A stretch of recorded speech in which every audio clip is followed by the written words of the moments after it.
क्या होता है? नीचे सबका ध्यान है?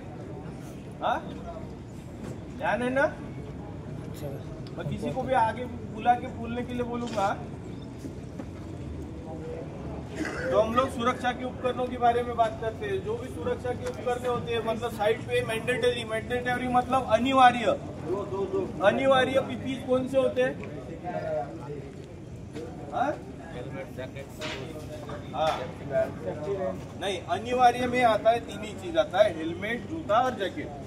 मतलब आप काम करो या मत करो, पर ये तीन चीजें हमेशा कंस्ट्रक्शन साइट पे होनी ही चाहिए, ठीक है? उसके बाद में आता है जॉब स्पेसिफिक। जॉब स्पेसिफिक मतलब वो खाली आपके काम से रिलेटेड। अभी अगर ऊंचाई में काम कर रहा है तो आदमी सेफ्टी बेल्ट पहनेगा। अभी नीचे में काम कर रहा है, मैं ऐसा घूम रहा हूँ, तो सेफ्टी बेल्ट पहनना जरूरी है क्या?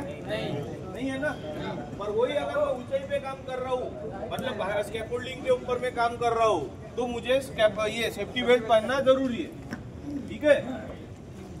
सेफ्टी बेल्ट का इम्पोर्टेंस क्या है, क्या महत्व है उसका? इसलिए होता है सेफ्टी बेल्ट, गिरने से बचाता है। तो सीधी सी बात है, हम लोग गिरने से बचाता है, मतलब हम लोग उसको कहाँ पे पहनेंगे? उसको ऊंचाई पे जाने के बाद। अब ऊंचाई मतलब कितना ऊंचाई होना चाहिए? कितना? 1 मीटर। कितना? 1.8 मीटर। कितना? 1.1 मीटर 800, ठीक है? और उसके बाद में भी अगर उसमें दो टाइप के बेल्ट आते हैं, पता है आपको? एक शॉक एब्जॉर्बर वाला आता है, एक बिना शॉक एब्जॉर्बर। आपने देखा आपके वो पीठ के पीछे एक ऐसा छोटा बॉक्स रहता है, उसमें क्या होता है? हाँ? उसमें भी एक रस्सी ही होता है, पर वो रस्सी पता है स्ट्रेचेबल होता है। मतलब जब आदमी गिरता है, उसके ऊपर जब झटका आता है, तो वो क्या है, धीरे धीरे धीरे धीरे धीरे खुलता है। वो उसका वो इसलिए जरूरी होता है कि पहले के जमाने में ऐसे कुछ सेफ्टी बेल्ट आते थे कि जिसमें वो शॉक एब्जॉर्बर नहीं रहता था, ठीक है? उसमें सिंगल डोरी रहता था, डबल डोरी भी आया, डबल डोरी के बाद में फिर शॉक एब्जॉर्बर आया। शॉक एब्जॉर्बर का फायदा ये है कि कोई भी आदमी जब ऊपर से जब गिरता है ना, तो वो धीरे धीरे धीरे धीरे खुलता है, और जब वो खुल जाएगा ना पूरा, तो आदमी इस बल पे ऐसा लटका हुआ रहता है, इस पोजीशन में। तो इस पोजीशन में जब लटकता है, तो आपने देखा होगा उसके जो बकल्स होते हैं, सामने वो पट्टी रहता है ना, आप लोग जो लॉक करते हो, उससे क्या होता है, ये चेस्ट पे दबाव आता है, ठीक है? कोई भी सेफ्टी बेल्ट से अगर सोचो कि आप इस पोजीशन में हो और चेस्ट के ऊपर में आपका प्रेशर आ रहा है, तो आपको सांस लेने में दिक्कत होगी कि नहीं? बहुत बार ऐसा होता था, अगर वो आदमी अगर कोई लटका हुआ है, तो उसको क्या है, अगर तुरंत आपने रेस्क्यू नहीं किया, मतलब निकाला नहीं वहां से, तो कुछ लोगों की जान वैसे ही चली जाती थी। इसीलिए वो शॉक एब्जॉर्बर बेल्ट निकला है। शॉक एब्जॉर्बर क्या करता है, गाड़ी का स्प्रिंग कैसा होता है, स्प्रिंग, तो आदमी गिरने के बाद में ना वो स्प्रिंग जैसा वहां पे उछलता रहेगा, इसीलिए वो शॉक एब्जॉर्बर बेल्ट पहनना जरूरी है। पर उसका भी क्या है, एक लिमिट है, मतलब उतनी ऊंचाई पे आप काम करना चाहिए, कम से कम 15-16 फीट का आपको डिस्टेंस मिलना चाहिए, तब वो आपको सही से काम करेगा। पर अभी अगर आप बोलोगे कि साहब कि हम लोग कुछ ऐसा पोजीशन में काम करते हैं 15-16 फीट का, तो वो वहाँ पे जगह ही नहीं रहता है, होता है ना? बहुत से लोगों के साथ ऐसा होता है कि उतना डिस्टेंस मिलता ही नहीं है। तो अभी भी इतना ध्यान में रखने का, सेफ्टी बेल्ट अगर हम लोग पहन रहा है, तो ट्राई करने का जितना ज्यादा ऊपर में हम लोग उसको टांग सकते हैं, उतना ज्यादा ऊपर में टांगने का। उससे क्या होगा, उससे क्या होगा, उससे क्या होगा, जैसे ही अगर समझो कि कोई आदमी गिरता है, तो वो तुरंत पकड़ में आ जाएगा। और वो जितना ज्यादा सेफ्टी बेल्ट आप नीचे लगाओगे, तो उतना ही उसके ऊपर टेंशन आने के लिए और टाइम लगेगा। वो मतलब तक कि आदमी ऐसा ऐसा गिरेगा कि उसका मुंह भी फट सकता है, हाथ भी जा सकता है, पैर भी लग सकता है, फ्रैक्चर भी हो सकता है, कुछ भी हो सकता है, क्योंकि तब तक कि वो सेफ्टी बेल्ट पे लोड आएगा ही नहीं ना। तो इसीलिए जितना ऊपर में आप सेफ्टी बेल्ट टांग सकते हो उतना अच्छा बात है। उसके बाद में कंपनी ने उसको 2 रस्सी दिया। 2 रस्सी किस लिए देता है? 2 रस्सी किस लिए देता है? एक लगाओ एक खोलो। एक लगाओ एक खोलो। ये कब, जब आपको पोजीशन चेंज करना है, मतलब ये साइड से वो साइड में जाना है या कभी नीचे से ऊपर में जाना है। बहुत से लोग ऐसे हैं यहाँ पे, वो क्या करता है पता है क्या, खोलना है तो दोनों खोल देता है। उसके बाद में कुछ ऐसे कलाकार है जो समझो भाड़े के ऊपर में काम कर रहा है, वो सेफ्टी बेल्ट वहां पे छोड़ के आता है और ऊपर जाने के बाद में पहनता है, तो उसका कोई फायदा है क्या? क्यों आते जाते समय आदमी गिर नहीं सकता?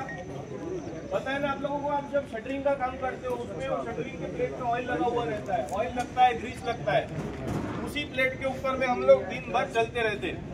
या कभी कीचड़ में पैर भीगा हुआ रहता है, कभी अगल बगल में मतलब ऐसे कीचड़ रहता है, वही से हम लोग भाड़े के ऊपर में चढ़ता है तो तब हमारा जूता क्या होता है, स्लीपरी होता है कि नहीं? तो चढ़ने के दौरान हमारा हाथ स्लिप हो सकता है कि नहीं? क्योंकि उसी भाड़े के ऊपर चढ़ रहे दिन रात हम लोग, उसमें भी ऑयल ग्रीस लग जाता है, अपने शीशे में भी लगता है, पैर स्लिप होके आदमी गिर सकता है कि नहीं? तो इसीलिए आप लोगों को बोला जाता है भाड़े में जितना है एक साइड में जहाँ से आप चढ़ रहे हो उतर रहे हो वहाँ पे पूरा का पूरा लेजर लगना चाहिए। लेजर मतलब वो आड़ा पाइप लगना चाहिए, मतलब आपका जो स्टेप है चढ़ने के लिए आपको आसानी होगी और उसका 500 से ज्यादा डिस्टेंस नहीं रहता है। और उस टाइम में सेफ्टी बेल्ट हुक करके जाना है, ना कि खाली ऊपर में जाके पहनना है। ऊपर में जाके पहन के कोई फायदा नहीं, आप वैसे भी प्लेटफॉर्म के ऊपर काम करोगे।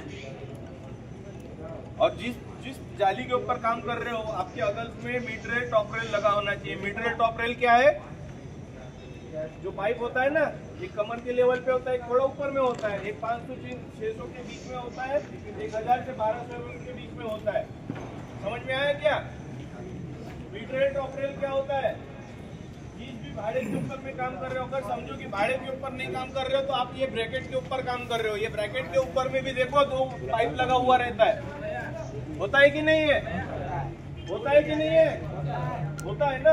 तो उसको क्या बोलते हैं? गार्ड रेल बोलते हैं। बीच वाला जो होता है उसको मिड रेल बोलते हैं, ऊपर वाला को क्या बोलते हैं? टॉप रेल बोलते हैं। समझ में आया? उसके बाद में अगर वहाँ से कटिंग मशीन या पावर टूल्स यूज कर रहा है, cutting machine, grinding machine, drill machine, तो आपको गॉगल पहनना जरूरी है। पता है सभी को?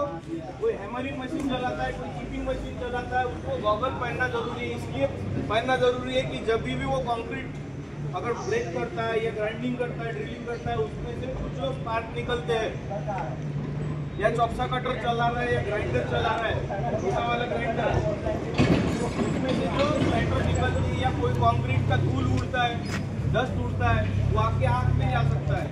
आप लोग जब सांस लेते हैं, सांस के दौरान आपके मुंह में जा सकता है, उसमें आपको इंडस्ट्रियल बहुत सारी डिसीज है, बहुत सी ऐसी बीमारियां हैं वो आपको तुरंत पता नहीं चलेगी। इसीलिए मास्क पहनना जरूरी है और चश्मा पहनना जरूरी है। कोई भी कटिंग मशीन चला रहा है, कोई भी power tool, fly cutting machine भी अगर चला रहा है तो उसके साथ उस टाइम में आपके पास में हैंड ग्लोव्स होने चाहिए। कौन से? उनका ग्लोव्स बोला मैं? एंटी कट मतलब क्या है? वो देखा आपने, पीछे से सफेद रहता है, अंदर से रबर वाला रहता है, ग्रे कलर का, देखा है कि नहीं? फिटर लोगों के पास में जो रहता है उसको क्या बोलते हैं? एंटी कट हैंड ग्लोव्स बोलते हैं। अभी बहुत से बार ऐसा होता है कि वो नीला कलर का दस्ताना पहन के कोई आदमी काम करता है, उसको क्या बोलते हैं? Cotton hand gloves. जिसके अंदर देखो डॉट डॉट डॉट डॉट रहता है, उसको कौन सा हैंड ग्लोव्स बोलते हैं? कॉटन वाला। वो किस काम में यूज होता है? खाली मटेरियल हैंडलिंग के लिए, मतलब कोई शिफ्टिंग कर रहा है, हाउस कीपिंग कर रहा है, उस टाइम में वो खाली दस्ताना काम में आता है। समझ में आया कि आपको पीपी का इम्पोर्टेंट? पीपी इसलिए पहना जाता है। नहीं समझ में आया किसी को? नहीं समझ में आया क्या? हाँ? नहीं है? आवाज नहीं आ रहा है। समझ में आया कि नहीं? पीपी का इम्पोर्टेंट सुरक्षा करने इसलिए यूज किया जाता है, सेफ्टी के लिए। और कौन सा चीज है जो हम लोगों ने अच्छा देख लिया